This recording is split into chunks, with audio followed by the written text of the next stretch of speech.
Halo teman-teman, jumpa lagi di channel Lele Pada Tebar yang kita pelihara ikan lele sebanyak 500 ekor ya di kolam ember sistem ras. Hari ini usia ke-33 hari. Kita lihat dulu kondisi kolamnya. Ya, seperti ini kondisi kolamnya ya setelah kemarin kita beri pakan. Kemudian apa yang harus kita lakukan hari ini? Oh iya, semalam kita sudah mengambil sampel, kita timbang 10 ekor, itu beratnya 210 gram. Jadi memang itu secara acak ya. Kalau 210 gram itu 10 ekor, kalau kolam kita ini 500 ekor, anggaplah kematian 20. Jadi kita kali 48, 210 dikali 48 itu hasilnya sekitar 1000 sekian. Jadi berat ikan di dalam kolam ini 10 kilo ya, itu hasil dari perhitungan sampel kemarin. Tapi jujur saja saya tidak yakin sih kalau ikan ini 10 kilo di dalamnya, karena pakan yang habis juga baru 5 kilo ya. Pakan habis 5 kilo, kemudian bibit yang baru masuk itu pas awal tebar itu tidak ditimbang ya, anggap aja sekitar 1 kilo lah ya, sebenarnya nggak sampai 1 kilo, jadi sangat jauh dari angka 10 kilo, dan itu saya pribadi pun juga tidak yakin ya. Oke, tapi nanti suatu saat akan kita timbang semua ikannya, mungkin sekitar usia 2 bulan ya, kita timbang semua. Oke, yang kemudian hari ini yang kita lakukan, kita lihat ini ya, pakan ya. Jadi karena info pakan itu merupakan salah satu informasi yang sangat penting ya di kemudian hari.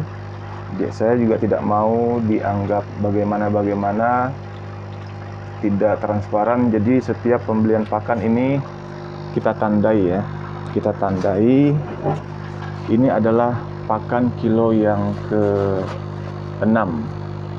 Yuk kita tandai saja di sini, tulis saja ya ke-6. Nah, seperti itu. Jadi seperti ini ya, ini adalah pakan kilo yang ke-6. Dan untuk seterusnya akan kita tandai seperti ini. Jadi supaya tidak ada hal-hal yang disembunyikan. Benar-benar sekian habis pakannya dalam satu siklus periode budidaya ikan lele ini. Oke, kemudian selanjutnya kita lihat kondisi chamber kita. Jadi seperti ini ya. Nah, ini sudah berlumut sampai ke atas. Kemudian yang ini jaring nelayan juga sudah keruh, dan saya perhatikan ini kotorannya sudah masuk ke dalam ya. Kotorannya sudah lolos ke filter berikutnya. Artinya ini sudah tidak lagi maksimal dalam memfilter kotoran. Tuh kita lihat. Nah, tuh banyak kotoran yang lolos ya, masuk ke filter biologis kita.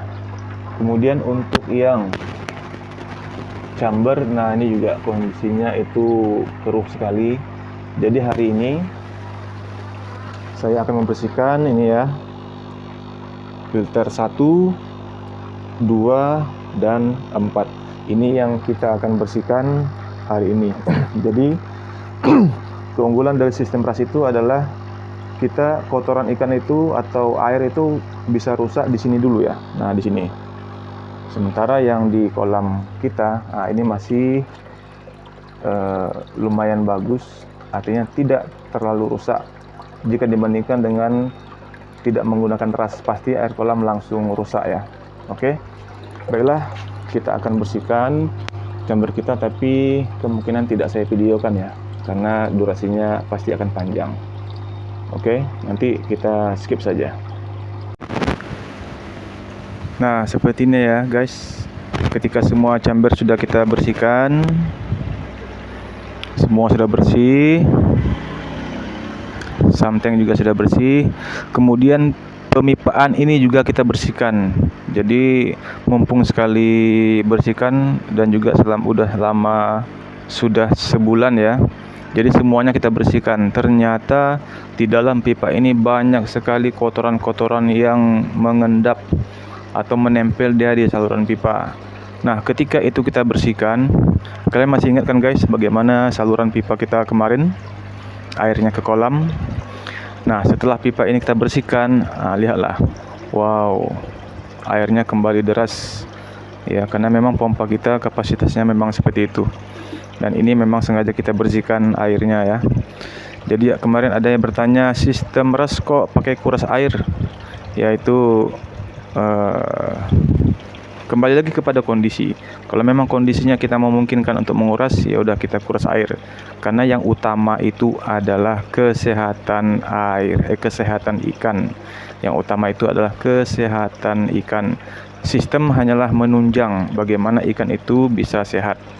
Nah, walaupun kita sudah bangun sistem, tapi ternyata kondisi air harus memungkinkan untuk kita kuras atau kita ganti, ya maka kita harus menggantinya. Jangan kita terlalu egois dengan sistem yang kita buat sehingga kita mengabaikan kondisi air dan kesehatan ikan. Oke. Nah, seperti ini ya. Jadi memang semua pipa kita bersihkan. Kalau pipa ini ya, ini tidak kita bersihkan ya karena mungkin sulit ya. Hanya pipa saluran air itu saja yang kita bersihkan. Oke. Nah, karena ini kita barusan selesai kerja, kondisi ikan juga kita tunggu agak tenang sedikit. Nanti baru kita kasih pakan ikan ya. Mungkin 1 atau 2 jam kemudian. Ya, oke. Terima kasih. Oke guys, setelah kurang lebih 1 jam sejak kita bersih-bersih filter tadi, kemudian kita lihat kondisi ikan juga sudah mulai tenang dan stabil. Saatnya kita beri makan sarapan pagi ya. Nah, ini dia pakan ikan kita. Ini saya tandai kilo yang ke-6 ya. Oke, kita ambil, kita taruh sini ya. Kemudian kita akan lihat bagaimana reaksi ikan setelah media filter kita bersihkan dan airnya juga kita ganti. Oke. Sekaligus di usia yang bulan kedua ini saatnya kita memacu pertumbuhan ikan. Jadi kita maksimalkan dalam pemberian ikan agar nanti saat usia 2 bulan target kita panen perdana bisa tercapai. Oke, kita beri pakan ikan ya. Ya, ini dia. Seberapa banyak ikannya makan, kita lihat. Ini genggam yang pertama. Kita tes dulu.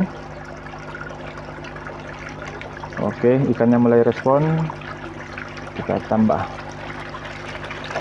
sedikit-sedikit ya guys.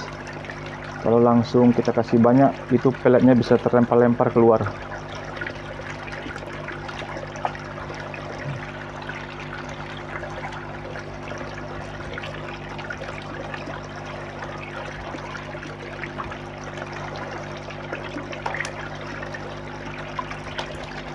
Genggam kedua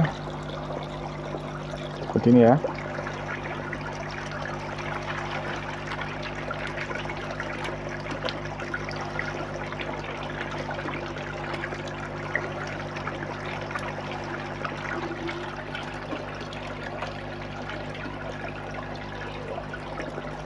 Ketiga.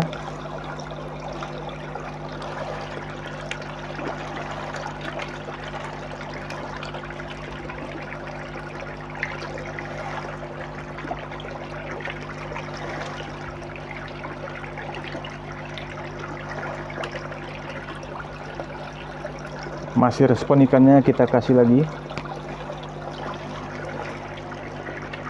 sampai nanti pergerakan ikan mulai melambat dan responnya mulai berkurang. Barulah kita hentikan pemberian pakan.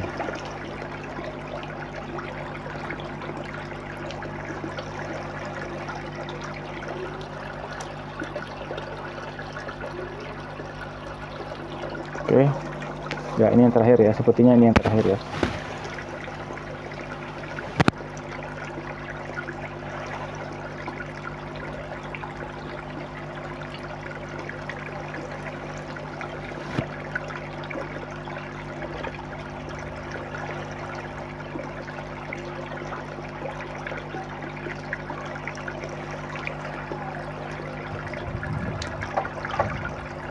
Oke, sudah selesai. Ini dia pakannya, tinggal segini ya. Tinggal segini ya. Nah, tinggal segini ya. Oke. Nanti malam kita coba lanjut lagi kasih makan.